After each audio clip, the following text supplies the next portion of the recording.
So welcome everyone, welcome to Physics by Aryan. And if you don't know me, I am Aryan Mehra. And I have done my masters in physics from IIT Delhi. And then I have done 1 year of my PhD in IISc Bangalore. And after that, I have been teaching in various places on my own website and institution, as well as in the other institutions as well for JEE and NEET. So आज की class में what I am going to do is it is not going to be presentation. मैं एक presentation type आपको नहीं दूंगा कि ये जैम होता है, ऐसे ऐसे स्टेप्स होते हैं। आज की क्लास को क्लास की तरह रखेंगे, बिकॉज हमारा जो इनहेरेंट माइंडसेट है वो क्लास की तरह समझने में ज्यादा हेल्पफुल करता है। तो एक क्लास की तरह मैं आपको समझाऊंगा कि आईआईटी जैम प्रिपरेशन को स्टार्ट कैसे करना है। ठीक है, हमें बस आईआईटी जैम, मैं आपको बस इतना सिखा के चला जाऊंगा कि how to start the IIT JAM preparation और फिर उसको मेंटेन कैसे रखें। जब भी आप आईआईटी जैम प्रिपरेशन को स्टार्ट करें तो सबसे पहला क्वेश्चन जो माइंड में आना चाहिए कि करनी क्यों है, क्यों आपको ये एग्जाम देना है, why you need to give this exam. So क्या पर्पस है आपका, व्हाट इज योर व्हाई। और आज की डेट में वो व्हाई मिसिंग है लगभग लगभग 90% ऑफ दी एस्पिरेंट्स के अंदर regarding IIT jam. I still remember जब मैंने 2020 में when I gave the IIT jam exam, तो लगभग लगभग 16.5 थाउजेंड पीपल ने, वो स्टूडेंट्स ने वो एग्जाम दिया।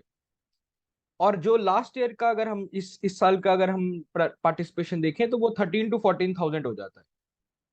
तो 4 सालों में जो number of students in IIT jam जो इंक्रीज होने चाहिए थे वो लगभग लगभग 3 से 4 हजार कम हो चुके हैं। और इसका सबसे बड़ा रीजन है the false information on the YouTube and on other channels as well.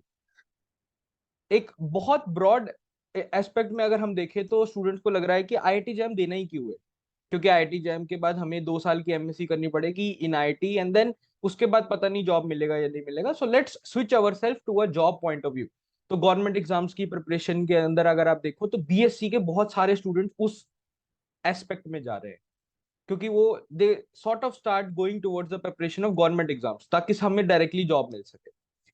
और जो really they are wishful for research, जिनको रिसर्च करना है, उनको लगता है कि okay let's move towards the just side, और जैम का वहां पर भी पार्टिसिपेशन जो है वो कम हो जाता है।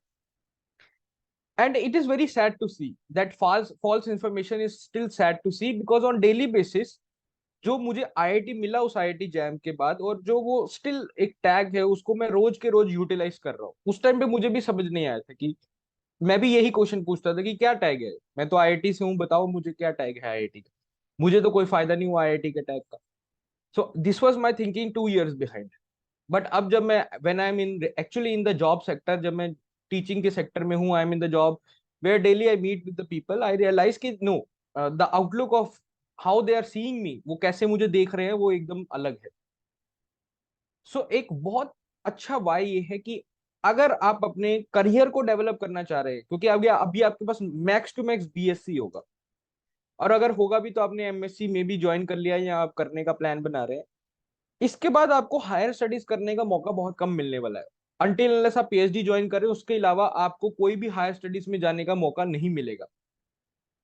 तो अब आपको ये डिसाइड करके चलना है कि अब आपको ये सीवी के साथ लाइफ टाइम जीना है, या इस सीवी के अंदर आपको एक अच्छी डिग्री चाहिए जो कि आपको बुरे से बुरे वक्त में भी कहीं ना कहीं जॉब तो दिलवा दे। यही मेरा प्लान था आईआईटी जाने का। आई नो कि मैं फिजिक्स आईआईटी के अलावा भी बहुत जगह से अच्छे से पढ़ सकता था। आज की डेट में आपको अच्छी फिजिक्स पढ़ने के लिए आईआईटी में जाने की जरूरत नहीं है। आईआईटी के अलावा बहुत से अच्छे इंस्टीट्यूशन हैं जो आपको अच्छी अच्छी फिजिक्स पढ़ा देंगे। बट द प्रॉब्लम इज कि जब मैं अपनी सीवी को क्लोज करना चाहता हूँ, I want to stop my education and now want to jump towards the research या want to jump towards the job sector.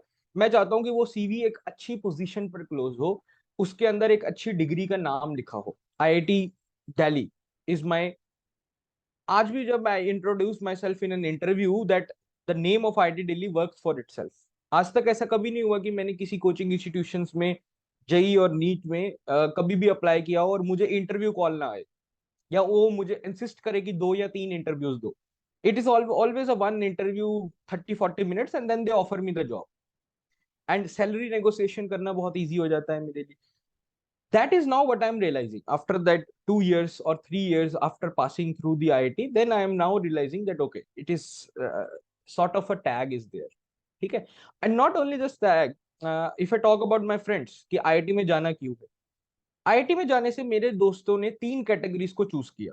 मैंने अपने दोस्तों से बात किया, समझा, आई ट्राई टू अंडरस्टैंड कि ओके मेरे साथ साथ मेरे लोग दोस्तों ने क्या किया। उस जो आईआईटी के बैच में 65 स्टूडेंट्स थे, उस 65 स्टूडेंट्स में से मैं 3 कैटेगरीज में लोगों को डिवाइड करूंगा। सबसे पहली कैटेगरी थी जिन्होंने गवर्नमेंट एग्जाम्स में जाने का डिसीजन लिया। वो कैटेगरी एक बहुत ही क्रक्स अमाउंट में बोलूंगा कि राजस्थान से आते थे, जहां पर एक गवर्नमेंट एग्जाम्स के लिए अलग ही क्रेज रहता है। तो जो राजस्थान से आने वाला एक बहुत बड़ा सेक्टर था, उनमें से काफी लोगों ने गवर्नमेंट गवर्नमेंट जॉब की तरफ जाने का डिसाइड किया, जिसमें से उन्होंने यूपीएससी और अलग अलग एग्जाम जो होते हैं गवर्नमेंट के लिए, उसके लिए प्रिपेयर करने का सोचा। तो अब लगभग 10 से 12 स्टूडेंट्स यहाँ पर हटा सकते हो। उन्होंने दिल्ली में ही रहकर प्रिपरेशन का डिसीजन लिया। उसके बाद जो सेकंड कैटेगरी मेनली मुझे दिखाई दी, वो थी जिन्होंने पीएचडी का डिसीजन लिया। और पीएचडी का डिसीजन में भी 2 कैटेगरीज थे। एक कैटेगरी थे जिन्होंने इंडियन पीएचडी चूज किया। सभी या तो आईआईटी से पीएचडी कर रहे हैं, आईआईटी में एमएससी करने के बाद किसी और आईआईटी से पीएचडी, या फिर वो मैंने जैसे आईआईएससी में पीएचडी ज्वाइन किया था। और अलग अलग जो भी इंडिया का, मैंने किसी भी एक ऐसे स्टूडेंट को नहीं देखा जो कि आईआईटी से नीचे वाली जगह पर जाकर पीएचडी कर रहा हो। ठीक है। And second category was the people who went abroad for PhD.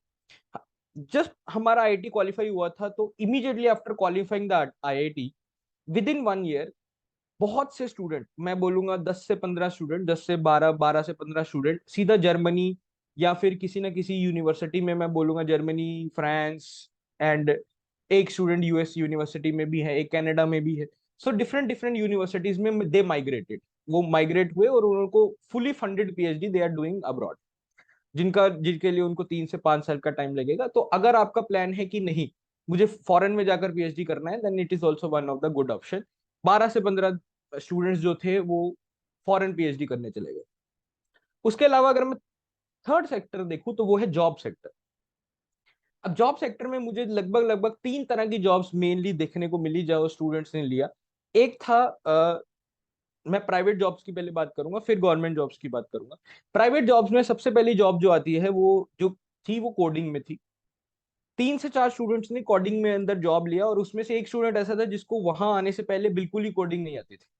जब उसने आईआईटी दिल्ली में एडमिशन लिया तो उसको कोडिंग का सी भी नहीं पता था, और जब उसको जॉब मिली भी तब भी उसको कोडिंग का बस सी ही पता था। ठीक है। तो बस थोड़ा सा आई थिंक उसने 2 या 3 महीने 4 महीने की अच्छे से मेहनत की होगी कोडिंग के लिए, और बेसिक सीखे होंगे, एक्चुअल में प्रोजेक्ट वगैरह तो किए बहुत बाद में। और उसको उसके बेसिस पे 8 से 10 लाख का पैकेज मिला था, मुझे आज भी याद है। एक स्टूडेंट था जिसको थोड़ी बहुत पहले से पता थी, उसको भी, एक या दो लोग और थे, उनको भी पैकेज मिला। और जब मैं बोलता हूँ कोडिंग जॉब, तो मैं आप ऐसा नहीं बोलता कि आप एनालिस्ट या कंसल्टेंट बन जाएंगे। क्या होता है कि कुछ टेक्नोलॉजिकल कंपनीज होती है, जैसे कुछ कुछ इन्वायरमेंटल पॉपुलेशन कैलकुलेट कर रही हैं, कुछ कुछ एयर क्वालिटी इंडेक्स को थोड़ा सा देख रही हैं, कुछ कुछ वाटर रिक्वायरमेंट्स को देख रही हैं। तो उनके बेसिस पे उनके जो प्रोडक्ट्स हैं वो बिकते हैं। सोलर पैनल, ये सब चीजें जो बिक रही हैं, इसके पीछे कुछ ना कुछ कैलकुलेशंस इन्वॉल्व होती है। आपको बहुत ज्यादा डाटा होता है और इसमें से आपको कुछ निकाल कर प्रेडिक्ट करना रहता है। तो ये जो टेक्नोलॉजिकल काइंड ऑफ थिंग है जिसके पीछे फिजिक्स मॉडल यूज होते हैं। फॉर एग्जाम्पल, अगर आपको, मुझे बहुत ज्यादा डिटेल में नहीं पता है, लेकिन उस टाइम पे जब एक दोस्त जिसकी प्लेसमेंट हुई थी ऐसी दिल्ली के एक कंपनी में, उनका मेन मोटिव ये था कि ओके, एयर क्वालिटी के कुछ फॉर्मूलाज रहते हैं, उसको उसके ऊपर मॉडल बेस बनाकर डाटा कैलकुलेट करना है कि ओके ठीक है, इस सिटी में हमारा प्रोडक्ट काम कर पाएगा नहीं कर पाएगा। So this kind of thing, जहां पर फिजिक्स मॉडलिंग यूज होती है थोड़ी बहुत, फिजिक्स बहुत ही कम लेकिन मॉडलिंग ज्यादा। तो ऐसी कुछ कंपनीज में स्टूडेंट्स को जॉब मिली अगर उनको बेसिक डाटा कंप्यूटेशन या बेसिक बेसिक आप समझ के चलो कोडिंग आती है तो। सेकेंड कैटेगरी था जिन्होंने टीचिंग में ज्वाइन किया। For example me, after 1 year of my PhD मैंने टीचिंग में जंप कर दिया। ये सबसे इजी जॉब रहता है, मुझे लगता है कि अगर आप आईआईटीएन है तो आपके लिए टीचिंग में जॉब मिलना इस सबसे इजी थिंग। और मैं टू बी ऑनेस्ट बताऊं तो जो 10 साल सीनियर टीचर्स हैं मेरे से, they are working at a lower position than me. तो एकदम से जब आप आईआईटी डिग्री लेते हो तो आप 10 साल का जंप ले सकते हो। जो सैलरी आपकी इन जनरल 5 से 10 साल बाद होने वाली है, that at that salary you can start, या आप उस पोजीशन से स्टार्ट कर सकते हो अगर आपको अच्छा इंस्टीट्यूशन मिल जाता है। ठीक है। तो that is one of the thing, और मुझे लगता है कम से कम 10 से 12 लोगों ने ये इस फील्ड को चूज किया होगा। जिन जिनको भी टीचिंग पसंद थी उन लोगों ने इसको जरूर चूज किया। और थर्ड पोजीशन में जो देखूंगा वो थी मैनेजर पोजीशन। तीसरी प्राइवेट जॉब थी, कुछ मैनेजर पोजीशंस के लिए मेरे दोस्तों ने अप्लाई किया और उनको मिली भी।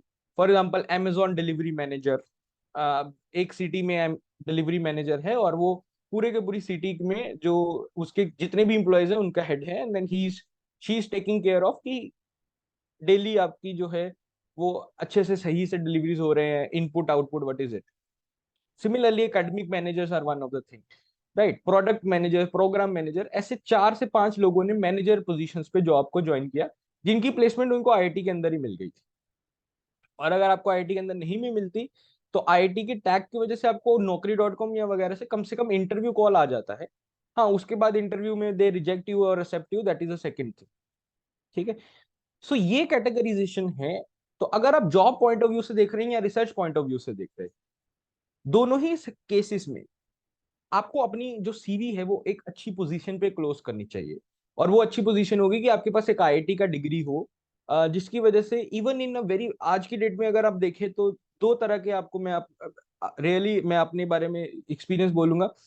दो तरह के वर्ल्ड आप देख सकते हैं। एक है कि आपने रोज सुन रहे हैं कि unemployment is very much large, unemployment बढ़ रहा है, लोगों को जॉब नहीं मिल रही। On the other hand, still in today's position I have 3 job offers from the different institutions, right? So I'm choosing to stay at an institution where I want to choose, और मैं salary negotiation बहुत अच्छे से कर सकता हूँ। So that is the difference.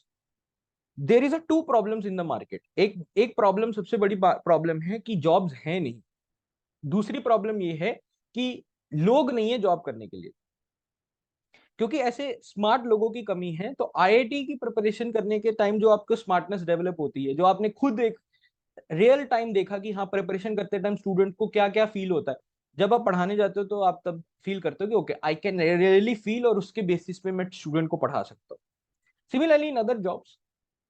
तो ये दो चीजें हैं कि मैं एक बात तो श्योरली बोल सकता हूँ, मैं अपने दोस्तों को देखकर और खुद को देखकर, अगर किसी के पास आईआईटी की डिग्री है तो मुझे नहीं लगता कि वो इंसान कभी भी अनएम्प्लॉयड रह सकता। हाँ, हो सकता है उसको 1 लाख की जॉब ना मिले पर मंथ, उसको कहीं 60 से 70 हजार की मिल जाए। यस, इतना हो सकता है, क्योंकि और भी चीजें हैं, सिर्फ आईआईटी ही सब कुछ नहीं करेगा। उसके बाद आपका स्किल्स, आपने क्या सीखा, आप कितना अच्छे से डिलीवर कर सकते हो, आपकी टीम वर्क कैसा है, ये सब चीजों पे डिपेंडेंस हमेशा ही रहती है। तो मैं बोलूंगा कि शायद अनएम्प्लॉयड तो कभी नहीं रहे। ऐसा कभी नहीं होगा कि एमएससी खत्म हो गया और हाथ में जॉब नहीं, या हाथ में नेक्स्ट अपॉर्चुनिटी नहीं। तो ये जब मैं आईआईटी ज्वाइन कर रहा था तो मुझे लगता था यार 2 से 3 ही चीजें हैं जो मैं कर सकता हूँ, और शायद हो सकता है कि आईआईटी के बाद मुझे पीएचडी में ही जाना पड़े। बट वो जो मिथ था ना मेरे दिमाग से, वो बहुत लेट निकला। और आज की डेट में वो आईआईटी एस्पिरेंट्स के अंदर वो मिथ है। मतलब कि जो जेई जेई के स्टूडेंट्स हैं वो इतनी मेहनत लगा रहे कि आईआईटी मिल जाए, आईआईटी मिल जाए, और जैम के एस्पिरेंट्स जिनको अच्छे से आराम से आईआईटी मिल सकती है और वो अपनी सीवी को एक बहुत अच्छे पोजीशन पे क्लोज कर सकते हैं, they are not at all they are not at all working for it. वो वर्क ही नहीं कर रहे उस चीज को पाने के लिए। उनको लग रहा है कि यार 2 साल की एमएससी 1 लाख रुपए साल का लग जाएगा, 1.5 लाख रुपए साल का लग जाएगा। अरे तुम ये तो सोचो कि 1 लाख 1.5 लाख जब लगेगा तुम्हारा, उसके बाद तुम लाइफ टाइम अपने आप को आईआईटीएन बोल सकते हो, राइट? आप 130 करोड़ के नेशन में अगर टॉप 5 इंस्टीट्यूशंस में पढ़कर निकल सकते हो तो why you are missing that opportunity? फिर तो आप मिस कर रहे हो तो आपकी गलती। ठीक है, तो ये बहुत ही एक नेगेटिव सा माहौल बना है आईआईटी जैम एग्जाम के अगेंस्ट। तो मुझे लगता है वो एक गलत अप्रोच है। आप खुद से पढ़े, कोचिंग पढ़ें, कहीं से पढ़ें, लेकिन कम से कम इस एग्जाम को देकर आईआईटी जाएं। और 2 साल का अगर आपको खर्चा भी करना पड़ता है या आपको थोड़ा रहना पड़ता है तो करो। एक नॉर्मल कॉलेज से एमएससी होने से अच्छा है कि अगर आपके पास एक आईआईटी से एमएससी होगा तो लाइफ टाइम के लिए आपको बेनिफिट रहेगा। तो वाई का मतलब ये है कि आपको करना तो जरूर है। ये रीजंस है वाई के। एक आपको एक सिक्योरिटी हो जाती है। For example, IIT is a government job of private sector.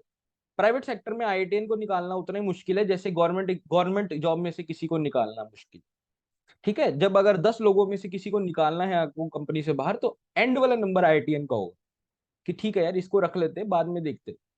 हाँ, अनटिल अनलेस वो कुछ गलत ही कर रहा है वहां जाकर तो अलग बात है। ठीक है, और ये मैंने देखा है। मैंने मेरे इंस्टीट्यूशन में ऑलमोस्ट ऑलमोस्ट अगर कोई फैकल्टी है जो 1 साल तक लगभग लगभग कंटिन्यूसली काम किया है तो वो मैं ही। बाकी सभी फैकल्टीज के साथ कुछ ना कुछ प्लस एंड माइनस प्रॉब्लम हुआ है। ठीक है, और ये मैं आपको पर्सनल एक्सपीरियंस से बोलूंगा, और अगर आप एक बार एमएससी करोगे देन यू विल रियलाइज। ठीक है। अब अगर हमें वाई समझ आता है तो देन हमें समझना है कि है क्या ये चीज, ये आईआईटी जैम की चीज है क्या, what is this IIT jam चीज। तो आईआईटी जैम के अंदर बेसिकली ये 3 घंटे का एग्जाम होगा आपको, लगभग लगभग ये आइडिया सभी को होगा, मैं क्विकली रिकैप सा मार देता हूँ। एग्जाम समझने के बाद मैं तुरंत आपको स्टेप्स बताऊंगा कि कैसे जैम की तैयारी को शुरू कर सकते हो आप। तो सेल्फ स्टडी के साथ बोलूंगा, कोई कोर्स वोर्स की बात नहीं करूंगा, सिंपल सिंपल आपको बोलूंगा कि आप खुद के लेवल पर कैसे आईआईटी जैम की प्रिपरेशन स्टार्ट कर सकते हो। 3 आवर का एग्जाम रहेगा। इन 3 आवर के एग्जाम के अंदर आपको 3 तरह के क्वेश्चन सॉल्व करने हैं, एक होगा एमसीक्यू क्वेश्चन, एक होगा मल्टीपल सिलेक्ट क्वेश्चन और एक होगा न्यूमेरिकल। एमसीक्यू के अंदर वही 4 ऑप्शंस होंगे, एक सही होगा और बाकी 3 गलत होंगे। अगर इसमें आपने गलत किया तो मार्क्स गए, आपको थोड़े से -33% की नेगेटिव मार्किंग देखनी पड़ेगी। इसके अंदर क्या होता है कि पहले 10 क्वेश्चन जो है वो आसान से आएंगे, बहुत आसान से क्वेश्चन होते हैं। पहले 10 क्वेश्चन में आपको हर एक सब्जेक्ट के एक एक क्वेश्चन आपको मिलेगा और लगभग लगभग 10 क्वेश्चन आपको मिल जाएंगे। 10 क्वेश्चन बहुत ही आसान होते हैं, 10 एमसीक्यू और सभी 1 मार्क के होंगे, तो यहाँ से आपको 10 मार्क्स मिल जाएंगे। फिर आपको 20 क्वेश्चन मिलेंगे, ये थोड़े से मुश्किल सवाल होते हैं और मैं बोलूंगा कि पूरे पेपर के यही सबसे मुश्किल सवाल होते हैं, क्योंकि इन इन पेपर इस सेक्शन में बहुत ध्यान रखा जाता है कि स्टूडेंट बहुत ज्यादा मार्क्स ना ले ले। और लेकिन टाइम सबसे ज्यादा इसी सेक्शन में वेस्ट होगा, क्योंकि वो एक बहुत से स्टूडेंट एमएसक्यू या एनईटी तक बहुत अच्छे से पहुंच ही नहीं पाते, क्योंकि सबसे ज्यादा टाइम जो है वो इन 20 क्वेश्चंस में वेस्ट हो जाता है। ये क्वेश्चन जो है वो 2 मार्क के होंगे, 20 क्वेश्चन है 2 मार्क के, तो ऑब्वियसली आपको 40 मार्क्स मिल जाएंगे। तो आधा पेपर यहीं खत्म और आधे सवाल भी यहीं खत्म, तो आधे क्वेश्चन तो एमसीक्यू होने वाले हैं। अगर आपने यहाँ गलती की तो -33% आपका कट जाएगा। ठीक है। फिर आते हैं एम एम एमएसक्यू। एमएसक्यू में 10 क्वेश्चन ही रहते हैं बस, 10 क्वेश्चन होंगे और हर क्वेश्चन 2 मार्क का होगा, तो 10 क्वेश्चन × 2 = 20 मार्क्स। एमएसक्यू अब कुछ इस तरह से है कि इसमें से अब चार चार ऑप्शंस हैं और चारों में से एक भी सही हो सकता है, दो भी सही हो सकते हैं, तीन भी सही हो सकते हैं। लेकिन इसमें बात यह है कि इसमें नेगेटिव मार्किंग नहीं है, so there is no negative marking. अगर आपका क्वेश्चन गलत भी होता है तो चलेगा, आपको मार्क्स नहीं मिलेंगे लेकिन मार्क्स काटे भी नहीं जाएंगे।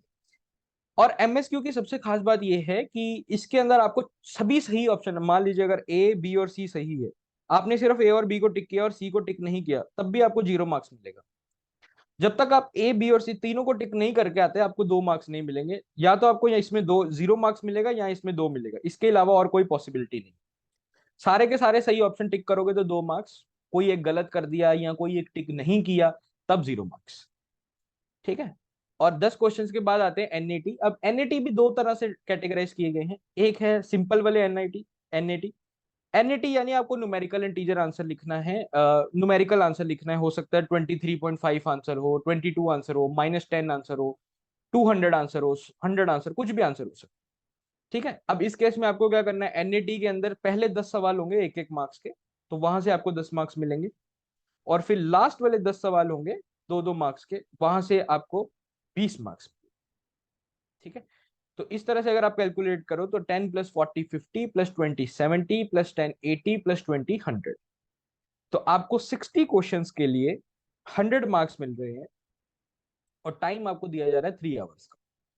अगर हम प्रीवियस ईयर एनालिसिस के ऊपर बात करें जो 2 या 3 सालों से हो रहा है, अगर आप 45 मार्क्स ले आते हैं किसी तरह से और अगर आप जनरल कैटेगरी में बिलोंग करते हैं तो आपको आईआईटी मिलना लगभग लगभग कंफर्म हो जाएगा। और अगर आप कहीं 50 क्रॉस कर जाते हैं तो आपको टॉप 7 आईआईटीज मिलना जो है वो कंफर्म हो जाएगा। ठीक है। तो ये हमारा है, सिर्फ 50% मार्क्स आपको लेकर आने हैं। और अगर मैं इस पेपर के लेवल की बात करूं तो पेपर का लेवल पिछले 2 साल से 3 साल से मैं बोलूंगा कि फ्लक्चुएट कर रहा है, कभी लेवल थोड़ा सा डिफिकल्ट साइड पे जाता है और कभी कभी लेवल थोड़ा सा मीडियम लेवल पर भी आ जाता है, लेकिन कहीं भी बहुत आसान लेवल पर नहीं जा रहा।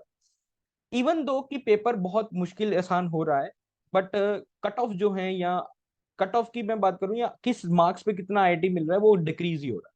क्योंकि मेरे टाइम पर लगभग लगभग आपको अगर जो मार्क्स मिलते थे और अभी जो जिस लेवल पे मार्क्स मिल रहे हैं उस पे आपको इतना अच्छा आईआईटी मिल जाता है आज की डेट में, जब मेरे टाइम पे 2 साल या 4 साल पहले की बात करूं तो उतना अच्छा आईआईटी नहीं मिलता था। लास्ट 2 साल से बिकॉज नंबर ऑफ स्टूडेंट थोड़े से डिक्रीज हो रहे हैं, उसकी वजह से कम मार्क्स पे भी अच्छा आईआईटी मिल रहा है, 45 मार्क्स पे अच्छा खासा आईआईटी मिल जा रहा है। मेरे टाइम पे आई थिंक मेरा एक दोस्त था जिसको 45 मार्क्स पे आईआईटी मिला भी नहीं, वो जनरल कैटेगरी में। ठीक है। तो ये एक आईआईटी जैम में शिफ्ट आ रहा है कि नंबर ऑफ स्टूडेंट डिक्रीज हो रहे हैं, लेकिन पेपर का लेवल की अगर बात करें तो ठीक है, कोई इतना खास पेपर मुश्किल भी नहीं हो रहा और इजी भी नहीं हो रहा। हाँ, मैं बोलूंगा कि हाँ, कुछ कुछ सेक्शन अगर देखें मैथमेटिकल फिजिक्स को वो मुश्किल कर दे रहे हैं, या कोई एक आध और सब्जेक्ट की बात करूँ तो उसमें से सवाल मॉडर्न फिजिक्स में से मुश्किल आ रहे हैं। तो इन दो सब्जेक्ट को छोड़ दूं तो बाकी सब्जेक्ट जो है वो ऑलमोस्ट ऑलमोस्ट वही पैटर्न फॉलो कर रहे हैं जो पहले होता था। ठीक है। अब मैं थोड़ा सा सिलेबस की बात कर लूँ ताकि वेरी क्विक आप जो है आईआईटी जैम की प्रिपरेशन स्टार्ट कर सको। आपको ये समझ के चलना है कि आईआईटी जैम के अंदर सबसे पहली रिक्वायरमेंट है बेसिक्स की। आप जितनी मर्जी कोचिंग कर लो, आप 2 साल 3 साल 5 साल कोचिंग करते रहो, जितने मर्जी फॉर्मूला सीख लो, जितने मर्जी आप समझ के चलो कि शॉर्ट ट्रिक सीख लो, जिसकी मर्जी कोचिंग ज्वाइन कर लो, एक बात समझ के चलना, जब तक आपके बेसिक ठीक नहीं है तब तक आपका आईआईटी जैम में अच्छा रैंक आने की गारंटी नहीं है। हो सकता है कि उस साल उसी तरह की क्वेश्चन आ जाए जैसे पीवाईक्यूज में थे, और सिंस आपने पीवाईक्यूज की अच्छे से तैयारी कर रखी है तो आपका अच्छा खासा रैंक आ सकता है, और ऐसे बहुत से लोगों के रैंक आए भी। लेकिन कोई गारंटी नहीं है। अगर आपके बेसिक्स वीक हैं, अगर आप एक कॉन्सेप्ट को पढ़कर उसी कॉन्सेप्ट को कहीं और अपने आप से नहीं लगा पाते, तो समझ के चलिए कि कोई गारंटी नहीं है कि आईआईटी जेम क्वालिफाई होगा, चाहे आप 2 साल का और ड्रॉप ले लो। तो सिलेबस को बार बार पढ़ने से अच्छा है कि हम अपने बेसिक्स के बारे में सबसे पहला सवाल उठाएं। तो पहला जो starting of IIT JAM preparation होनी चाहिए वो हमेशा बेसिक से होनी चाहिए। और बेसिक को इम्प्रूव करने का एक बहुत ही शॉर्ट ट्रिक मेथड है, और एक बहुत ही 1 महीने का लगभग टाइम लगता है, और 1 महीने के टाइम से आपके बेसिक जो है ना वो एकदम मक्खन स्मूथ हो जाते हैं। चाहे आपने कहीं भी किसी भी कॉलेज से प्रिपरेशन किया है, आपका 10th 11th 12th कैसा भी रहा हो, लेकिन अगर आपने 1 महीना अच्छे से ये चीज की तो आपके बेसिक्स इंप्रूव होना 110% गारंटेड है।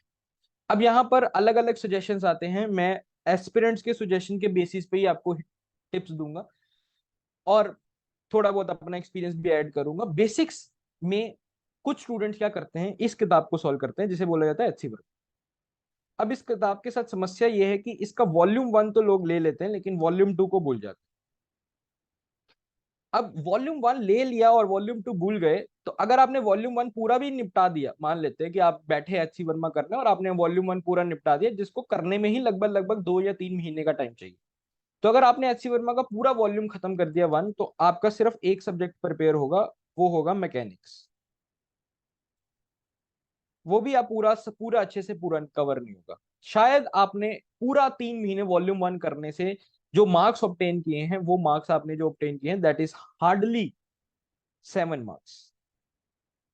3 महीने आपके गए। और अगर आप उस बेसिक्स को किसी और चैप्टर में लगाने की कोशिश करोगे, इलेक्ट्रोमैग्नेटिज्म हो गया, या फिर आप मैथमेटिकल मेथड्स हो गया, या फिर आप बात करो तो स्टैट मैक हो गया, थर्मो हो गया, ये सब में आप नहीं लगा पाओगे। हाँ, थोड़ा बहुत थर्मो भी कवर हो जाएगा क्योंकि वॉल्यूम 1 में थर्मो भी दिया हुआ है, तो इसको 10 कर लेते हैं। ठीक है। वॉल्यूम 2 के अंदर आपका आता है ईएमटी वगैरह। और अगर आप पूरा ईएमटी खत्म कर अगर आप पूरा वॉल्यूम 2 खत्म करते हो तो आपके दो सब्जेक्ट्स जो है वो थोड़े बहुत कवर होंगे, एक होगा ईएमटी और एक मॉडर्न। तो एचसी वर्मा को पूरा करना तो कभी भी कोई अच्छा सोल्यूशन नहीं होगा, क्योंकि उससे टाइम लगेगा 6 महीने का और प्रिपरेशन होगी ऑलमोस्ट ऑलमोस्ट जीरो के बराबर। तो इस तरह से बेसिक्स को ठीक नहीं किया जा सकता। बेसिक्स को इस तरह से ठीक करना एक बहुत ही गलत अप्रोच हो। तो फिर बेसिक्स को कैसे ठीक किया जाए? What is a right approach to improve your basics? Basics को इंप्रूव करने का मैं जो एक शॉर्ट शॉर्ट मेथड देता हूँ, सबसे पहले मैं आप थोड़ा सा बोलूंगा। मैंने एक छोटा सा कोर्स लॉन्च किया है, फाउंडेशन फिजिक्स करके। ये फ्री कोर्स है एकदम, आपको कोई पैसा वैसा इसके लिए देना नहीं है, इट्स कंप्लीटली फ्री। ठीक है। तो आप इससे स्टार्ट करो, उसके बाद मैं बोलूंगा कि और भी आप इसके अलावा क्या कर सकते हो। फाउंडेशन फिजिक्स कोर्स के अंदर आप जाओ, वेबसाइट पे, मेरी वेबसाइट पे आप अवेलेबल है। इसके अंदर आपका क्या होगा ना, बेसिक मैथ्स सही हो जाएगा। अब बेसिक मैथ्स की जब बात करते हैं तो मैं इंटीग्रेशन डिफरेंशिएशन की बात नहीं कर रहा, वो सबको आती है। बेसिक मैथ्स के अंदर मैं बात कर रहा हूँ डिराक डेल्टा फंक्शन, जो कि जिसके क्वेश्चन आपको आखिरी 1 2 साल से देखने को मिल रहे हैं। इसके अलावा जो मैं बात कर रहा हूँ वो कर रहा हूँ स्पेरिकल कोऑर्डिनेट सिस्टम और सिलेंड्रिकल कोऑर्डिनेट सिस्टम। जब तक आपको ये दोनों कोऑर्डिनेट सिस्टम नहीं आते, जैम का क्वेश्चन कभी इजी हो ही नहीं सकता। खासकर ईएमटी सेक्शन की बात करूं या और भी कुछ सेक्शंस की, मैकेनिक्स वगैरह की बात करूं, तो इन दोनों के बारे में बहुत अच्छी नॉलेज पता रहनी चाहिए। टेलर सीरीज की बात करूं कि किसी भी फंक्शन को एक्सपैंड कैसे किया जाता है, इसकी बहुत ज्यादा जरूरत पड़ती है। बेसिक कैलकुलेशन की, बेस्ट कैलकुलस की बात करूं, जैसे लिमिट्स हो गया, कंटिन्यूटी हो गया, कभी भी आप जैम का पेपर देखो तो वो इसी सवाल से स्टार्ट होता है। तो ऐसे कुछ कुछ मैथमेटिक्स के टॉपिक्स मैंने जो है आपको फ्रीली अवेलेबल है, उसके बाद उसका पीडीएफ भी मिल जाएगा, पढ़ो। उससे क्या होगा कि आपका जो दिमाग का जो ताला है ना वो खुलेगा कि यार मैथमेटिक्स में सोचा कैसे जाता है। इसके अंदर सबसे पहला जो टॉपिक आपको मिलेगा वो है ग्राफ्स। फिर आपको समझ आएगा कि अच्छा अच्छा ग्राफ्स बनते कैसे हैं। A to Z जितने भी ग्राफ्स आपको फिजिक्स में चाहिए सारे के सारे मैंने 2 लेक्चर्स में कवर कर रखे हैं। और इससे आपकी इंटरव्यू की प्रिपरेशन भी सही हो रही है, और लेक्चर्स फ्री हैं, पैसा कुछ देना नहीं है। एकदम आपको वेबसाइट पे अरेंज कर रखे हैं, ऐप डाउनलोड करो, सारे लेक्चर्स देखो, एंजॉय करो, आपकी प्रिपरेशन तुरंत स्टार्ट होगी। आपको फील होगा कि यार मेरी प्रिपरेशन स्टार्ट हुई है, मतलब मेरे को अब चीजें समझ आनी स्टार्ट हुई है। तो बेसिक मैथ्स कवर करो, सबसे पहले तो बेसिक मैथमेटिक्स कवर करो, जितनी जल्दी कर सकते हो करो, 2 दिन में करो, 3 दिन में करो। मैं बोलूंगा कि इसको कवर करने के लिए कम से कम 5 से 6 दिन का टाइम दो। जो पढ़ा है उसके बारे में सोचो, वो जो पढ़ा है उसको किसी और को पढ़ा कर आओ। जब तक आप पढ़ा वो अपने पास रखोगे तब तक क्या होगा कि आप भूलते चले जाओगे, भूलते चले जाओगे। खुद पढ़ा है तो पढ़ा कर आओ किसी को, ठीक है, अपने दोस्त को पढ़ाओ, अपने छोटे भाई अपनी बहन को पढ़ाओ, किसी को भी पकड़ के पढ़ाओ। अगर कोई नहीं मिल रहा तो खाली किसी एक इमेजिनरी इंसान को पढ़ा दो। इससे क्या होगा कि बेसिक मैथ्स में आपकी जो है ना एकदम पकड़ हो जाएगी। और जब तक बेसिक मैथ्स में पकड़ नहीं है तब तक फिजिक्स को कौन सा कॉन्सेप्ट आज तक आसान हुआ है, फिजिक्स मुश्किल ही लगती है उसके बाद तो। जैसे बेसिक मैथ्स कंप्लीट होता है आपका, उसके बाद मैंने कवर कर रखी है बेसिक मैकेनिक्स। अब आप देखो कि मैंने इसके अंदर अपना एक्सपीरियंस यूज किया है बेसिक मैकेनिक्स के अंदर, क्योंकि मैं जेई को पढ़ाता हूँ, नीट को भी पढ़ाता हूँ, तो मुझे पता है कि पूरा चैप्टर करने की जरूरत नहीं है। अगर आप रोटेशनल डायनेमिक्स करने जाओगे तो आप करते रहो फिर 2 महीने। जो जो एक जैम एस्पिरेंट को रिक्वायरमेंट होती है ना, मान के चलो कि ठीक है यार, मुझे इस चीज की रिक्वायरमेंट है, मुझे पता है कि इसको सेंटर ऑफ मास की जरूरत पड़ेगी, मूवमेंट ऑफ इनर्शिया की जरूरत पड़ेगी, और इसको टॉर्क एंगुलर मोमेंटम की जरूरत पड़ेगी, इसको ये वाले क्वेश्चंस के कैटेगरी की जरूरत पड़ेगी। सिर्फ वही पढ़ाया हुआ। इसके अंदर मैंने आपका जो है बेसिक कोलिजन्स हो गया, बेसिक काइनेमेटिक्स हो गया, बेसिक रोटेशनल मोशन हो गया, ये जो सारा का सारा बेसिक मैकेनिक्स की जरूरत पड़ती है ना हमें। अब बेसिक मैकेनिक्स का मतलब ये नहीं कि आप मैकेनिक्स सीख रहे हो। बेसिक मैकेनिक्स का मतलब होता है कि आप ये एक ट्रिक सीख रहे हो, आप एक तरीके सीख रहे हो फिजिक्स के, कि अच्छा एक्स मोशन को अलग से पढ़ना होता है, वाई मोशन को अलग से पढ़ना होता है, और फिर इक्वेशंस बनानी होती है।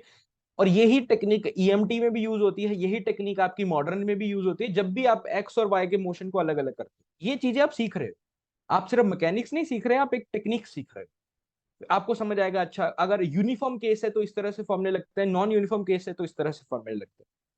और यूनिफॉर्म और नॉन यूनिफॉर्म तरह की चीज आपको हर सब्जेक्ट में देखने को मिलती है अगर आप फिजिक्स की बात करो। तो सबसे पहले बेसिक मैथ्स कंप्लीट करो, फिर बेसिक मैकेनिक्स कंप्लीट करो।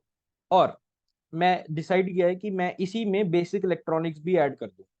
ठीक है, लेक्चर्स मेरे डन है, तो मैं आज के आज इसमें बेसिक इलेक्ट्रॉनिक्स भी ऐड कर दूंगा, ताकि 3 कॉन्सेप्ट जो है आपके, 3 तरह की जो फिजिक्स निकलती है वो तीनों ही आपको समझ आ जाएगी। यार बेसिक सर्किट्स कैसे सॉल्व किए जाते हैं, कैपेसिटर्स क्या होते हैं, आरसी सर्किट क्या होता है, आरएलसी सर्किट क्या होता है, इन सब की आपको समझ आ जाए। तो ये तीन तो आपके एकदम फ्री हैं, आपको कोई कोर्स ज्वाइन करने की जरूरत नहीं है, जाओ पढ़ो और कोई क्वेश्चन आए तो पूछो। बट ये 3 चीजें करने से काम बन जाएगा, लेकिन बहुत अच्छा नहीं बनेगा, क्योंकि इन 3 चीजों को अगर आप 1 महीना पढ़ते रहे तो फिर तो टाइम वेस्ट है। हाँ, अगर आप चैलेंज लेते हो कि मुझे ये 3 चीजें 10 दिन 15 दिन में खत्म कर देनी है, तो आपकी जैम की प्रिपरेशन फिर जो है स्टार्ट होगी। इससे आपकी जैम की प्रिपरेशन स्टार्ट तो हो जाएगी लेकिन मेंटेन नहीं हो पाएगी। प्रिपरेशन विल स्टार्ट और प्रिपरेशन को मेंटेन करना दो अलग बातें होती है। ठीक है, स्टार्ट तो कर हो गई, स्टार्ट तो एक सिंपल सा तरीका है, लेकिन मेंटेन कैसे करोगे। अब मेंटेन करने के लिए मैं कुछ कुछ बातें बोलता हूँ, देखो। प्रिपरेशन मेंटेन तब होगी तब जब तुम्हें समझ आएगा कि जैम की प्रिपरेशन को कंप्लीट कब माना जाता है, किस तरीके से मैं ये अगर मेरे साथ ये होना लग जाए तो मैं समझ के चलूंगा कि मेरी जो जैम की प्रिपरेशन है वो कंप्लीट है। तो अगर आपको जैम की प्रिपरेशन कंप्लीट करनी है तो इन स्टेप्स के ऊपर चलना पड़ेगा। सबसे पहले, अगर आपको देखना है कि सिलेबस आपका जो है, जिस दिन आपको सिलेबस सब्जेक्ट वाइज नहीं टॉपिक वाइज दिखना शुरू हो जाए, उस दिन आप समझो कि आप बहुत पास हो सिलेबस को कंप्लीट करने के। सबसे पहला स्टेप होता है कि सिलेबस आपको सब्जेक्ट वाइज नहीं दिखना चाहिए। सिलेबस के अंदर वैसे बोला जाए तो पहला सब्जेक्ट है मैथमेटिकल फिजिक्स, दूसरा है मैकेनिक्स, तीसरा आता है वेव्स, ऑसिलेशंस एंड ऑप्टिक्स, चौथा आता है इलेक्ट्रोमैग्नेटिज्म, फिर आता है थर्मोडायनेमिक्स और स्टैटमैक, फिर आपका आ जाता है मॉडर्न फिजिक्स, और फिर आ जाता है आपका इलेक्ट्रॉनिक्स, और सॉलिड स्टेट फिजिक्स। तो इस तरह से आपका 1 2 3 4 5 6 7 7 सेक्शन जो है जैम के सिलेबस में लिखे रहते हैं। अब आपको, अब जब नया क्वेश्चन देखते हो या कुछ भी नया चीज देखते हो, तो आप इसको 7 कैटेगरीज में डिवाइड करते हो कि अच्छा ये सवाल तो ईएमटी का है, ये सवाल तो इलेक्ट्रॉनिक्स का है। जब तक आपका ये हो रहा है, इसका मतलब आप अभी स्टार्टिंग में हो। एक टाइम आएगा जब आपको सिलेबस टॉपिक वाइज दिखना शुरू हो जाएगा, और हमारी शुरू से ये अप्रोच वो रहनी चाहिए कि syllabus should be visible to me in a topic wise section, कि अच्छा ठीक है, ये वेक्टर्स का क्वेश्चन है, ये मैथमेटिक्स का क्वेश्चन नहीं है, ये वेक्टर्स का क्वेश्चन, ये कॉम्प्लेक्स का क्वेश्चन, ये जो है रोटेशन का क्वेश्चन है, ये जो क्वेश्चन है वो इंटरफेरेंस का है, ऑप्टिक्स का नहीं है, इंटरफेरेंस का क्वेश्चन। तो इतनी डीप नॉलेज। तो टॉपिक वाइज सिलेबस दिखने का मतलब होता है कि जब भी आप सिलेबस में को पढ़ने जाओगे तो आप उसको टॉपिक्स में डिवाइड करो। टॉपिक 1, टॉपिक 2, टॉपिक 3, पहले खुद डिवाइड कर लो। ट्राई सिलेबस को पकड़ो, खुद डिवाइड करो, और फिर मेरे मेरे से वो टॉपिक वाइज डिवीजन ले लो। टेलीग्राम चैनल में आओगे, वो टॉपिक वाइज डिवीजन मिल जाएगा। इस क्लास के बाद मैं टेलीग्राम चैनल में उसको डाल भी दूंगा। मैंने ऑलरेडी डिवाइड करके रखा हुआ है। अब बाद में पहले खुद करो, पहले ट्राई करो कि अच्छा टॉपिक वाइज डिवाइड हो रहा है या नहीं हो रहा। जब हो जाए तो फिर मेरे जो पीडीएफ है आकर देख लेना कि अच्छा ये टॉपिक्स में डिवाइड हो। अब आपको टॉपिक वाइज पढ़ाई करनी है। अब पढ़ाई करने का अलग अलग लोग तरीका यूज करते हैं। कुछ लोग कोचिंग ज्वाइन कर लेते हैं, उससे क्या होता है कि सारे के सारे लेक्चर्स एक साइड मिल जाते हैं, और उसके अलावा पीडीएफ वगैरह सारा एक ही जगह मिल जाता है। तो उनको बस ये होता है कि अच्छा पहले ये टॉपिक देखेंगे, फिर ये देखेंगे, फिर ये देखेंगे, उसका ये फायदा हो जाता है। अगर आप कहते हो कि नहीं कोचिंग नहीं करना है, कोचिंग ना करने के अलग अलग रीजंस होते हैं। एक होता है कि यार एक्सपेंसिव है, मैं नहीं कर सकता। दूसरा होता है ट्रस्ट, पता नहीं यार कोचिंग ज्वाइन करेंगे ये इंसान को इतना पता भी है या नहीं पता। ठीक है, किसी भी कोचिंग को ज्वाइन करते हो तो एक ट्रस्ट इशू होता है कि यार पता नहीं मैं कर पाऊंगा। और तीसरा होता है कि कुछ लोगों को सेल्फ स्टडी करना अच्छा लगता है, कोचिंग वोचिंग से उनकी पढ़ाई होती नहीं। तो ये 3 रीजंस में से अगर आपका कोई भी एक रीजन है, तो आप सेल्फ स्टडी से तो चालू करो। ठीक है, और सेल्फ स्टडी को चालू करने का सबसे बेस्ट तरीका है कि देखो, एनपीटीएल वगैरह पे जाना मत। एनपीटीएल के लेक्चर्स का कोई फायदा नहीं होगा। करना क्या है, किताब से पढ़ने की कोशिश करो। सेल्फ स्टडी करने का बेसिक मतलब ये है कि आपको फिर लेक्चर्स के ऊपर कम ध्यान और किताब के ऊपर ज्यादा ध्यान देना पड़ेगा, क्योंकि फिर लेक्चर्स ढूंढते में ही आपका जो है पूरी लाइफ जो है चली जाएगी। आप लेक्चर्स ही ढूंढते रहोगे। आप टेलीग्राम पे चाहोगे, आपको आज इस कोचिंग के सारे लेक्चर्स मिल जाएंगे, कल किसी और कोचिंग के सारे लेक्चर्स मिल जाएंगे, फिर आप मैथमेटिकल फिजिक्स ही 3 3 महीने करते रहोगे। क्योंकि फिर आपको रियलाइज होगा कि नहीं यार, उसने जो एक बात बोली थी वो इस लेक्चर में नहीं है, इस लेक्चर में जो एक बात बोली गई है वो उसमें नहीं थी। तो आप फिर परफेक्शन के चक्कर में ऐसा फंसोगे कि एक सब्जेक्ट 3 महीने में खत्म होगा। ठीक है, तो लेक्चर्स को तो ढूंढो मत अगर आप सेल्फ स्टडी करने के लिए प्लान कर रहे हो। और अगर किसी कोचिंग के कर रहे हो तो उस कोचिंग के फ्री वीडियोस तो ढूंढो मत, पहली बात। क्योंकि वीडियोस देख लेने से कुछ नहीं होता। जिसके थ्रू आप पढ़ रहे हो, आपको उसके उससे सवाल भी तो पूछने हैं कि सर आपने ये पढ़ाया तो क्या पढ़ाया, कैसे पढ़ाया, इसमें मुझे डाउट है बताओ। फ्री लेक्चर्स आज तक जिस जिस स्टूडेंट ने लिए हैं उसका क्या होगा, the problem will be, the problem with that student will be कि ठीक है यार, लेक्चर्स पहले फर्स्ट 10 लेक्चर्स देखे, उसके बाद देखेंगे। तो दो ही ऑप्शन आपके पास है, या तो प्रॉपर किसी को ज्वाइन करो कि अच्छा ही विल मेंटर मी और she will mentor me, so I will be going through with this coaching. या फिर सेकंड ऑप्शन इज कंप्लीटली अपनी सेल्फ स्टडी पे फोकस करो। एंड देन सेल्फ स्टडी पे if you are focusing, then don't focus on lectures, then you have to focus on the books, because no YouTube channel is covering all the lectures. And even if they are covering all the lectures, then it's not for all the subjects. किसी एक subject का पूरा covered है, then it's not covered. Okay, so some आप YouTube के lectures को follow कर सकते हो, but then you have to go for the books. ठीक है, बुक्स की लिस्ट मैं अभी आपको नहीं दूंगा। बुक्स की लिस्ट आपने जिस पेज पे इनरोल किया, आपको वहां पर एक बुक की लिस्ट दी हुई थी, और टेलीग्राम चैनल पे भी मैं बुक की लिस्ट की फोटो ऐड कर दूंगा। आपको बेसिकली वो बुक रीड करनी पड़ेगी। और जब आप बुक का चैप्टर रीड कर रहे हो, आपने book, you decided the book, मान के चलते हैं कि आपने मैथमेटिक्स पढ़ने का डिसाइड किया, और मैथमेटिक्स में आपने जो बुक डिसाइड की वो ही HK Das.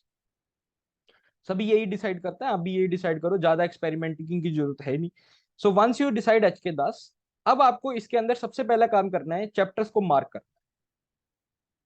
Mark the chapters. ठीक है, इसके अंदर सारे चैप्टर्स पढ़ने नहीं है। ठीक है, I will study 4 year series वाला chapter, I will study the vector algebra वाला chapter, I will study the ordinary differential equation वाला chapter. So mark the chapters. once you mark the chapters, you realize that okay, there are only 6 chapters I have to study from this book. Now when you are studying those chapters then don't be selective, तब आप selective मत हो जाओ। फिर आप उन 7 chapters को थोड़ा सा अच्छे से बैठ कर पढ़ो प्रॉपर, बिकॉज आपके लिए सिलेक्टिव होने की ऑप्शन नहीं है। You are doing the self study, तो आप उसको ज्यादा सिलेक्टिविटी में टाइम वेस्ट मत करो, उन 7 चैप्टर्स को बैठ के पूरा कंप्लीट करो, एक एक लाइन समझो। यहां पर आपको प्रॉब्लम ये आएगी कि आपके पास डाउट्स के लिए कोई इंसान नहीं होगा, but anyway if you think you can manage it by yourself then do it. ठीक है, कंप्लीट दो 7 चैप्टर्स वेरी वेल। और ये नहीं कि आप 7 चैप्टर्स कंप्लीट कर लिए फिर आप जैम के ऊपर वापस आ रहे, that is a very wrong approach. अब let's say I started reading H के दास, और मैंने जो 4 ईयर का क्वेश्चन है, 4 ईयर का चैप्टर है, पूरा पढ़ लिया। I read the 4 year chapter, पूरी सॉल्व एग्जांपल्स कर लिए।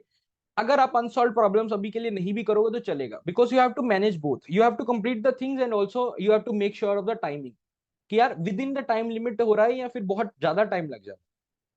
सो स्टार्टिंग के फेज में अपने आप को कम से कम लेवल पर रखो कि आपके कॉन्सेप्ट होते जाए, and you just do the solve problem जो उसमें बुक में दिया है वो करो।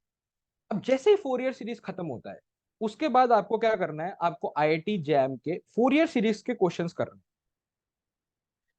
सिर्फ और सिर्फ 4 ईयर सीरीज के क्वेश्चन करने हैं। अब देखो आपका कितना टाइम वेस्ट होगा अगर मैं आपको बोलूं कि लास्ट 10 ईयर में से सिर्फ 4 ईयर सीरीज के क्वेश्चंस ढूंढो और फिर करो, तो this will be a huge waste of your time. तो इसके लिए मैंने क्या किया है, अगेन अ फ्री रिसोर्स, कोई पैसा नहीं देना है, मेरी वेबसाइट पे बस जाना है आपको और आईआईटी जैम का कोर्स इनरोल कर लेना है, जो कि एकदम फ्री कोर्स है, IIT jam course of PYQs.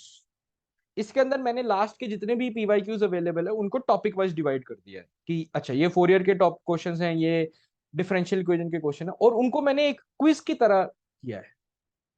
I have put it in the form of a quiz. तो मान लो कि आपका 4 ईयर सीरीज चैप्टर हो गया ना, तो आप मेरे वेबसाइट पे जाओ और वहां पे 4 ईयर सीरीज का क्विज दे दो, पीवाईक्यूज और 4 ईयर सीरीज, दैट्स ऑल। उसके अंदर जैम के सिर्फ 4 ईयर सीरीज के पीवाईक्यूज आपको मिलेंगे। वो क्विज दो और फिर देखो कि आपसे कितने क्वेश्चन सॉल्व हुए। ठीक है, और जो क्वेश्चन नहीं सॉल्व हुए तो यहाँ पे सोल्यूशन भी दिए हुए हैं, तो आप सोल्यूशंस भी देखो कि अच्छा क्या गड़बड़ थी, क्या मैंने गलत किया, क्या सर ने सही किया हुआ है। एकदम फ्री है, इसको आप फ्रीली इन्वॉल्व कर सकते हो। तो आपका ये काम भी सॉल्व हो गया। ठीक है, तो अब आपने सबसे पहले क्या किया, सबसे पहले आपने मेरे फाउंडेशन फिजिक्स के लेक्चर देख के बेसिक्स को प्रिपेयर किया। इमीडिएटली आफ्टर दैट आपने क्या किया, सिलेबस को रीड किया, सिलेबस को ट्राई किया कि मैं डिवाइड करूं टॉपिक वाइज। जैसे ही आपने सिलेबस को टॉपिक वाइज में डिवीजन कर दिया, the third step should be कि ठीक है, अब बुक बुक की लिस्ट मैंने मैंने एज ए प्रॉमिस मैं सेंड कर दूंगा टेलीग्राम चैनल में, ऑलरेडी सेंड कर चुका हूँ। फिर उस बुक को देखा और उस बुक में देखा कि कौन से चैप्टर मुझे चाहिए मेरे जैम की प्रिपरेशन। वो चैप्टर्स को टिक किया 7 चैप्टर बनेंगे, 6 चैप्टर, 5 से 7 चैप्टर। जैसे ही एक चैप्टर आपका पूरा अच्छे से कंप्लीट होता है, आपको इमीडिएटली मेरे कोर्स पे जाना है, which is IIT jam course of PYQs. Free course है, उसके अंदर आपको जाकर टॉपिक वाइज क्विज मिल जाएंगे, 4 ईयर का क्विज, ओडीई का क्विज, कॉम्प्लेक्स का क्विज, ऐसे मैंने सभी सब्जेक्ट्स के साथ कर दिया हुआ है already. It's available, more than 500 students are daily using that. ठीक है, और देन आप वो क्विज दो और देखो कि आपका कितने मार्क्स आ रहे हैं, और आपको सोल्यूशंस अवेलेबल हो जाएंगे। सोल्यूशन आप इमीडिएटली देख सकते हो, आप अपना स्कोर भी देख सकते हो, एंड दैट्स ऑल। तो आपका आईआईटी जैम के पीवाईक्यूज भी होगा। ठीक है, तो ये हो गया आपका सिलेबस। देन आप मूव करो सेकंड टॉपिक पे, फिर आप मूव करो थर्ड टॉपिक पे, एंड सेम तरीके से आप करते जाओ। ठीक है, अब अगर आपको एक बात का सेल्फ से ध्यान रखना है कि देखो, ज्यादा टाइम नहीं लगना चाहिए। एक चैप्टर का मतलब होता है हाथ से 1 हफ्ता, ज्यादा से ज्यादा। क्योंकि अगर आप एक चैप्टर को 1 हफ्ते से भी ऊपर लेके जाओगे तो फिर क्या होगा कि आपको लगेगा आप फिर से एक वीडियो देख रहे होगे कि how to start IIT JAM preparation. तो अब आपको आईआईटी जेम प्रिपरेशन को स्टार्ट करना बंद करना है और रिज्यूम करना शुरू करना है। अब आपको सीखना है कि मुझे बार बार आईआईटी जेम प्रिपरेशन को स्टार्ट नहीं करना है, मुझे रिज्यूम करना है कि मैं लास्ट कहाँ था और अब मैं वहीं से शुरू करूँ। नहीं तो क्या होगा कि एंड तक स्टूडेंट प्रिपरेशन को स्टार्ट ही करता रहता है, स्टार्ट खत्म, स्टार्ट खत्म। स्टार्ट से लेकर कंप्लीट तक जाना है, स्टार्ट से लेकर खत्म तक नहीं जाना। खत्म होना और कंप्लीट होना में फर्क होता है। तो जब भी आपको लग रहा है कि आपने 3-4 दिन से 5 दिन से आईआईटी जैम की प्रिपरेशन नहीं की है, और दोबारा जब आप पढ़ने जाते हो तो फिर वहीं से पढ़ो जहां पे थे। बार बार जो है बम्प्स मत लेकर आओ, नहीं तो क्या होगा, प्रॉब्लम होगी, आप एक घूमते जाओगे, घूमते रहोगे, घूमते रहोगे, दैट्स ऑल। ओके, तो जैसे ही आपका ये कंप्लीट हो गया, अब आपको क्या है, अभी भी आपका आईआईटी जैम का प्रिपरेशन में कंप्लीट नहीं समझूंगा, क्योंकि 2 एलिमेंट्स अभी भी मिसिंग है। पीवाईक्यूज हो चुके हैं, which is a very good thing. दो एलिमेंट्स मिसिंग है, एक डाउट्स मिसिंग है, क्योंकि ऐसा कभी नहीं हो सकता कि आपके सारे के सारा कुछ जो है हो जाए, कोई डाउट्स हो ही नहीं, पीवाईक्यूज आपको सब समझ आ गए। और दूसरा आपका जो मिसिंग है वो है मॉक टेस्ट्स। आपने आईआईटी जैम के पीवाईक्यूज तो कर लिए, लेकिन आपने मॉक टेस्ट नहीं दिया।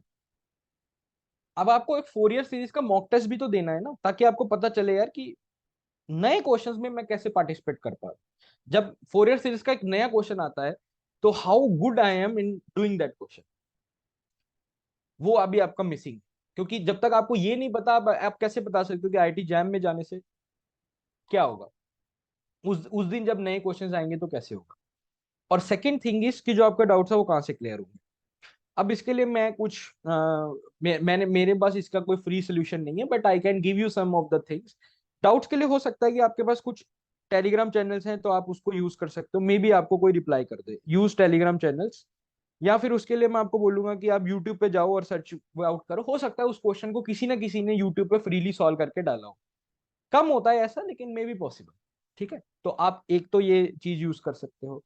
और या हो सकता है कि आप अपने कॉलेज टीचर्स को यूज करो, कि ठीक है कॉलेज टीचर्स से जाकर आप अपना डाउट्स पूछ सकते हो, या हो सकता है आपका कोई फ्रेंड है तो वहां से आप बात कर सकते हो।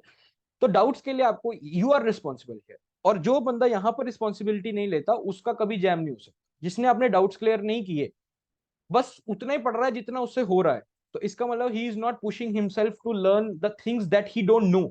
जो उसको नहीं पता था, जो उसका डाउट था, वो उस पे लिए तो उसने कभी मेहनत की नहीं। जितना उसको किताब पढ़ के समझ आ गया और जितना उससे हो गया उतना ही करके वो खुश हो जा रहा है, तो इसका मतलब कि वो अपने आप को नेक्स्ट लेवल पर लेकर नहीं जा रहा। तो वहां से फिर क्या होता है कि कट ऑफ तो क्वालिफाई होती है, लेकिन आईआईटी मिलता नहीं है। तो डाउट्स की रिस्पॉन्सिबिलिटी जब तक आप नहीं लोगे तब तक आपके लिए दिक्कत होगी। Doubt should be like a burden on your head, कि मुझे खत्म करना है यार, मेरे से 2 पीवाईक्यू नहीं हुए थे, मेरे से 5 पीवाईक्यूज नहीं हुए थे, तो मुझे कैसे खत्म करने हैं। ठीक है, क्योंकि कोई भी किताब ऐसी परफेक्ट बनी नहीं है कि आपने पूरी किताब पढ़ी, या कोई भी कोर्स भी ऐसा परफेक्ट नहीं बना है कि मान लो आपने किसी बेस्ट बेस्ट इंस्टीट्यूशन का कोर्स ज्वाइन किया, उसके आपने सारे लेक्चर्स देखे और देन आपके पास कोई डाउट ही नहीं आया। ऐसा कभी नहीं होता।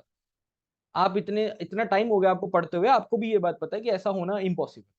Second is mock test. अब मॉक टेस्ट में स्टूडेंट्स की सबसे बड़ी गलती होगी कि एंड तक वेट करते हैं।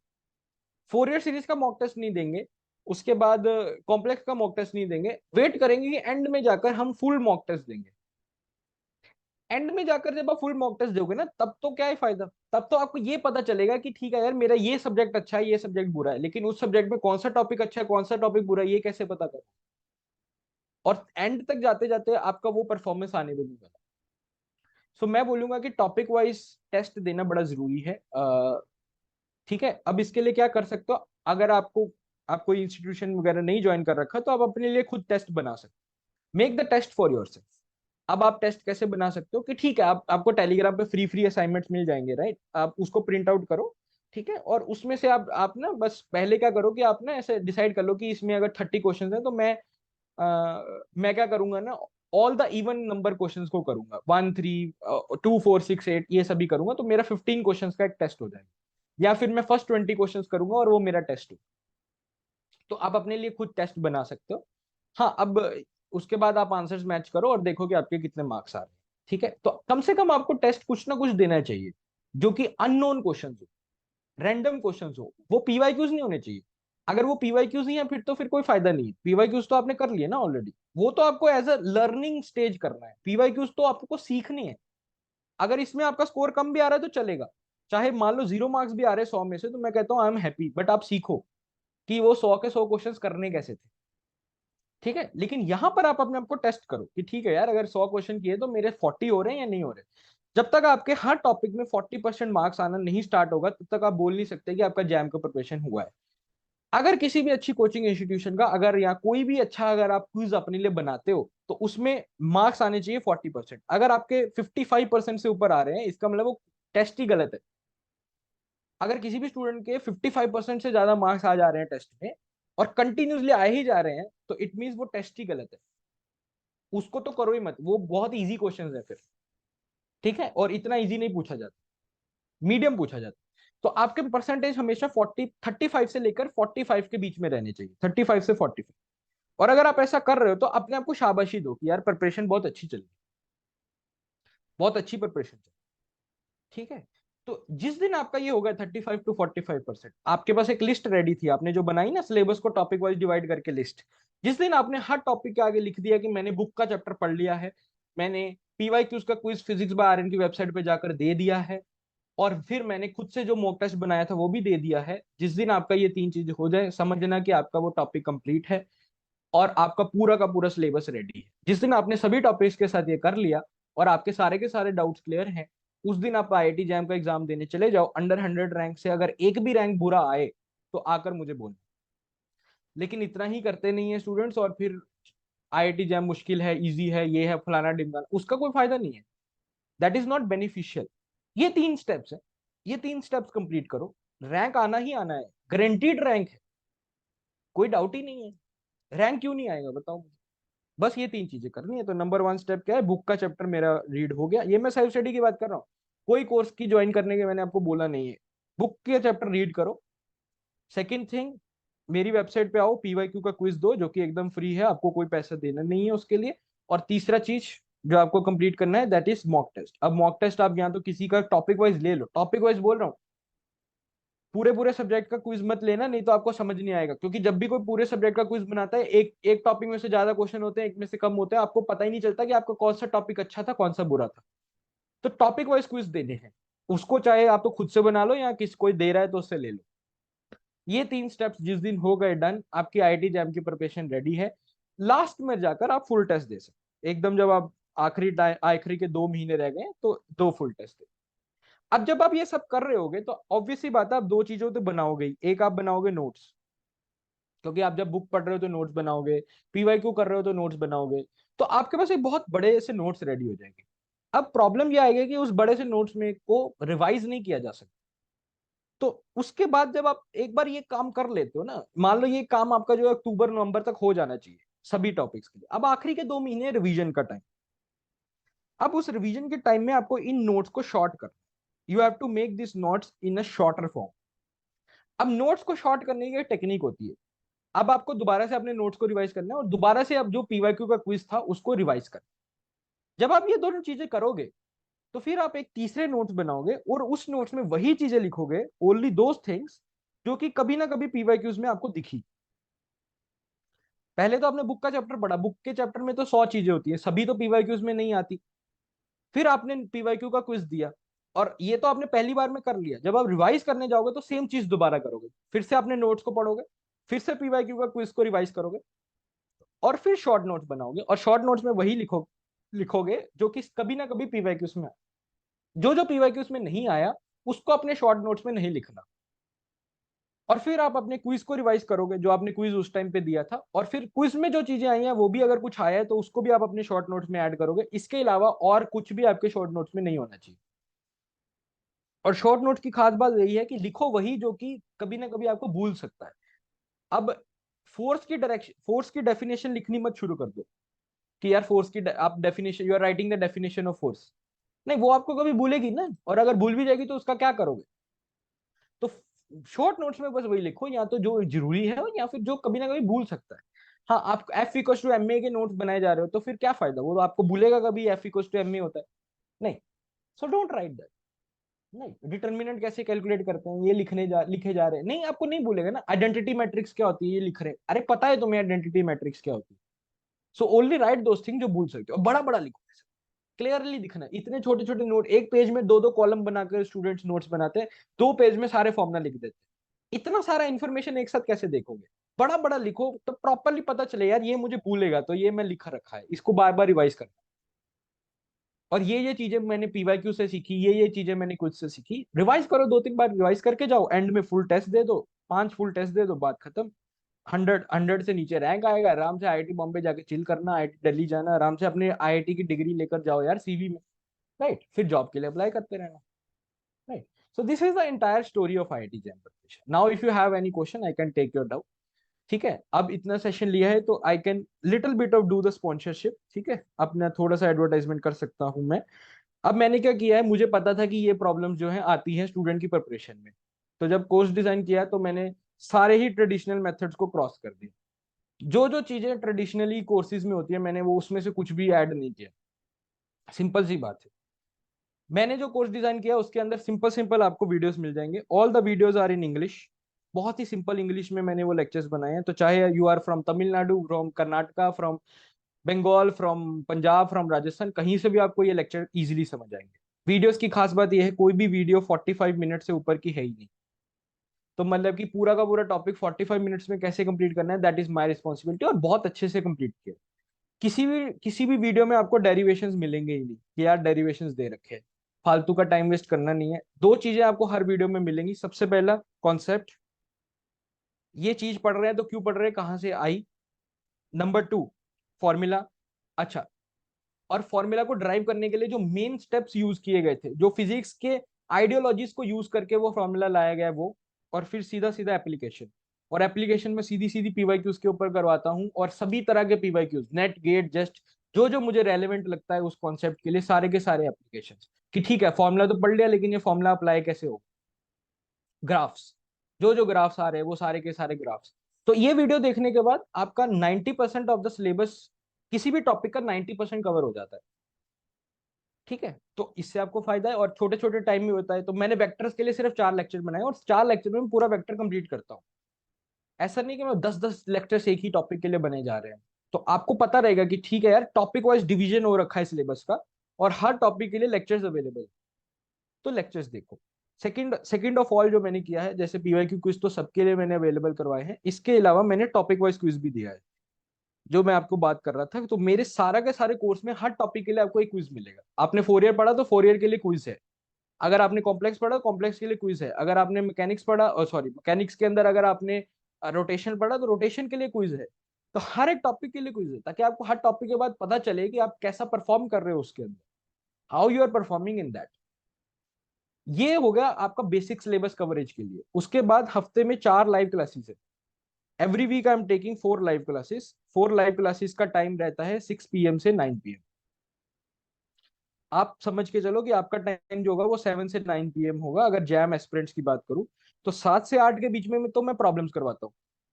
जो भी नई नई प्रॉब्लम्स है मैं वो करवाता हूँ। और 8 से 9 के बीच में सिर्फ और सिर्फ आपके लिए डाउट्स रखे हुए हैं, कि यार डाउट्स पूछो, जो भी डाउट्स है पूछो, what ever doubts you have asked those doubts. और टेलीग्राम चैनल बन रखा है प्रॉपर कोर्स का, आप उसमें डाउट भेजो। आपका डाउट जो 8 से 9 PM के बीच में हफ्ते में 4 लाइव क्लासेस हो रही है, आप डायरेक्टली डाउट पूछ सकते हो। तो आपका एक भी डाउट जो है अनसॉल्व नहीं रहेगा। तो आपका पूरे के पूरे डाउट की जिम्मेदारी मेरी हो जाएगी फिर। ठीक है, ये एक बहुत फीचर है जो कि लगभग लगभग लाइव क्लास इसमें अवेलेबल नहीं रहता ऑनलाइन कोर्सेज के अंदर। और टॉपिक वाइज डिवीजन कर रखी है हर चीज की। और उसके बाद सिस्टमेटिक आपको दिखेगा यार, कि इस सब्जेक्ट में ये 10 टॉपिक है, मुझे ये 10 पढ़ने हैं। हर हर चैप्टर के लिए कितने लेक्चर्स हैं, हर टॉपिक के लिए कितने क्वेश्चंस हैं, ये भी दे रखा है क्लियरली। और उसके बाद बात आती है जो कि the best thing about it, कि आपको फुल टेस्ट भी मिल जाते हैं आपको। जो है उसके अलावा अगर मैं बात करूँ, full test, subject test, topic wise test. और लास्ट में जो बेस्ट बात आती है, एवरी मंथ स्टूडेंट के साथ 1-to-1 मीटिंग। और ये हो रहा है already. It is not like कि ये हमारा प्लान है, this is already happening. Her Saturday और संडे को मैं अपने स्टूडेंट के साथ 1-to-1 मीटिंग करता हूँ। ठीक है, 1-to-1 मीटिंग, उसके अंदर आपका प्रोग्रेस डिस्कस होता है। मुझे पता है कि मेरा कौन सा स्टूडेंट जो है वो कौन से सिटी में रहता है, कौन से। ऑनलाइन कोर्स में मैं बता रहा हूँ, ऑनलाइन कोर्स में किसी भी टीचर को ये पता नहीं होता कि उसका स्टूडेंट कौन सी यूनिवर्सिटी में है, उसका कौन सा ईयर चल रहा है, उसको क्या प्रॉब्लम्स आ रहे हैं, उसको उसका प्रोग्रेस क्या है। हर सैटरडे या हर मंथ में एक बार हर स्टूडेंट के साथ मेरा इंटरेक्शन होता है, पर्सनल। और वो बुक कर सकता है यूजिंग द ऑनलाइन ऐप। उसके लिए आपको ये नहीं कि आपको कुछ करना, ऑनलाइन ऐप पे जाओ, अपना डेट बुक करो, and whenever you are free आपका जो मीटिंग बुक हो जाएगी। तो हर स्टूडेंट के ऊपर पर्सनल अटेंशन, कि ओके ठीक है, इस स्टूडेंट को क्या प्रॉब्लम्स आ रहे हैं। हर स्टूडेंट अलग होता है, हर स्टूडेंट मेरे कोर्स से अलग अलग तरह से फायदा लेकर निकलता है, और वो तभी होगा जब मैं उसको पर्सनल टाइम दूंगा। तो लाइव क्लासेस तो मिल ही रहे हैं, उसके साथ साथ में आपको पर्सनल टाइम भी मिल रहा है, जिसमें आप सिर्फ किसी के हेजिटेट किए बिना आप मेरे से बात कर सकते। ठीक है, और ये आपको किसी भी कोर्स में अवेलेबल हो जाए तो let me know, right, because मुझे पता था कि ये प्रॉब्लम स्टूडेंट फेस कर रहा है। ठीक है, ये कोर्स मैं दोबारा से स्टार्ट कर रहा हूँ। आईआईटी जैम का कोर्स वैसे चल रहा था, लेकिन आई एम री स्टार्टिंग द कोर्स अगेन। ठीक है, क्योंकि अभी हमारे पास अच्छा खासा टाइम है। तो मैं रीस्टार्ट कर रहा हूँ कोर्स को, 1 मई से मैं इस कोर्स को रीस्टार्ट कर दूंगा। मतलब, और एंड ऑफ दिस मंथ के लिए, मतलब अप्रैल मंथ के एंड तक आपको 499 का जो कूपन है वो ओन है, आप उस कूपन को यूज करके 499 का डिस्काउंट ले सकते हो।